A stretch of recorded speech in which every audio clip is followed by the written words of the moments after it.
महाराष्ट्र में विधानसभा चुनाव प्रचार अब अपने आखिरी दौर में है। राज्य की 288 सीटों पर 20 नवंबर को वोट डाले जाएंगे और ऐसी स्थिति में 48 घंटे पहले यानी कि 18 नवंबर की शाम को प्रचार थम जाएगा। और इस बार की चुनावी लड़ाई खासतौर से दो गठबंधनों के बीच है और इसमें एक तरफ जहां सत्ताधारी महायुति है तो दूसरी तरफ विपक्षी महाविकास आघाड़ी है।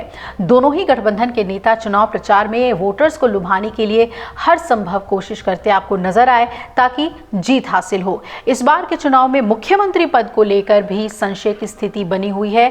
ना तो महायुति की और ना की ओर से मुख्यमंत्री का कोई चेहरा है और ना ही महाविकास आघाड़ी ने ही अपनी ओर से किसी भी नाम का ऐलान किया जो कि उनका सीएम फेस हो। अब मुख्यमंत्री के नाम को लेकर स्थिति तो स्पष्ट नहीं है, लेकिन महायुति और महाविकास आघाड़ी दोनों में से कई दावेदार हैं जिनके चेहरे उभर कर सामने आ रहे हैं।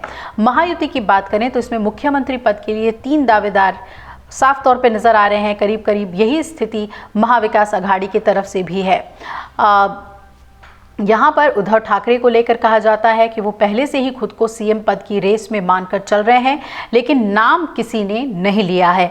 वही कांग्रेस की बात करें तो उनकी ओर से नाना पटोले का नाम सबसे आगे चल रहा है। वही सबसे बड़े चेहरे हैं कांग्रेस के महाराष्ट्र में और यही स्थिति शरद पवार गुट की एनसीपी में भी देखने को मिली है। शरद गुट की ओर से सुप्रिया सुले का नाम चर्चा में आया, लेकिन नाम का ऐलान नहीं हुआ।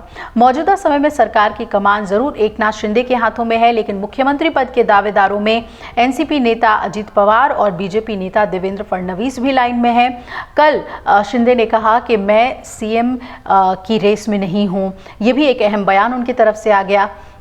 फडणवीस की बात करें तो समय समय पर वो एकनाथ शिंदे की तारीफ जरूर करते आए हैं, लेकिन सीएम पद को लेकर अभी तक कोई बात नहीं कही है।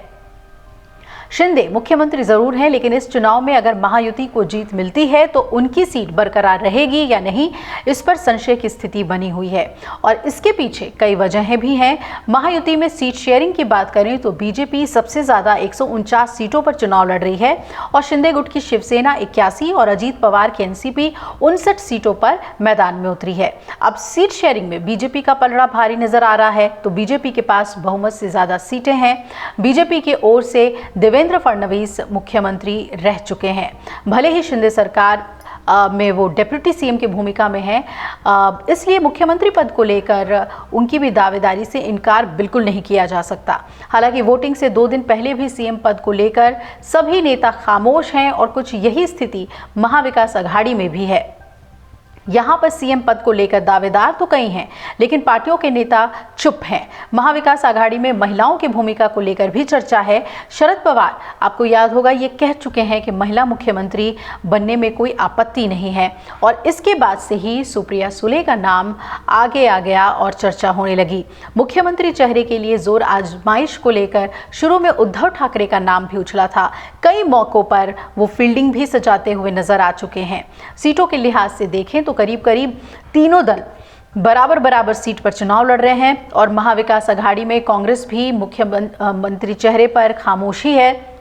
लेकिन सियासी गलियारों में इस बात की चर्चा हो रही है कि अगर नाम को आगे बढ़ाने की बात आएगी तो पार्टी अपनी तरफ से नाना पटोले को जरूर आगे बढ़ा सकती है। लेकिन फिलहाल सभी की नजरें चुनाव पर टिकी हैं। महाराष्ट्र में नाना पटोले की गिनती पार्टी के एक सीनियर और कद्दावर नेता के तौर पे होती रही है। बड़े मराठी नेता के रूप में वो महाराष्ट्र में जाने जाते हैं, पहचान रखते हैं।